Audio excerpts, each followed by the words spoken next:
Zhvillimet e fundit rreth procesit gjyqësor të ish kryebashkiakut Tiranës, Erion Veliaj, janë trajtuar nga mediat si kronika rutin procedurale, nëse dosja e SPAK do të kaloj për gjykim, nëse do të ketë ndryshim gjyqtari, apo kush do ta përfaqësojë në mbrojtje. Ndryshe nga dikur, çështja e tij nuk dominon më agjendën politike, por është zhvendosur në faqet e drejtësisë, që prej momentit kur fitoi betejën kushtetuese kundër shkarkimit, Veliaj ka humbur peshën politike që kishte, ndërsa vëmendja është përqendruar te zvendës kryeministri Baluku, e përfshirë gjithashtu në hetime.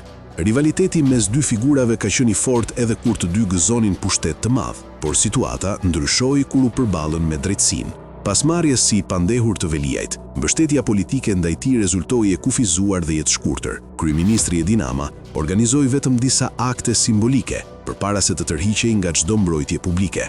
Në Bashkinë e Tiranës nisi menjëherë largimi i njerëzve të afërt me të dhe u kërkua stabilitet përmes riorganizimeve të shpejta. Në të kundërt, Balluku duket se ka marrë një trajtim më mbrojtës, edhe pse nën hetim dhe me kufizime gjyqësore, ajo ka vijuar të petë ndikim në strukturat që drejtonte dhe ka gjetur përkrahje të hapur politike. Përfaqësuesit institucional janë rreshtuar në mbrojtje të saj, duke krijuar perceptimin e një standardi të dyfisht. Ky kontrast ka reflektuar edhe në pasqyrimin mediatik. Balluku mbetet temë debati politik, ndërsa Veliaj është zhvendosur në plan të dytë. Edhe pse të dy përballen me sfida ligjore, duket se brenda mazhorancës, pesha politike dhe mbështetja nuk janë të barabarta.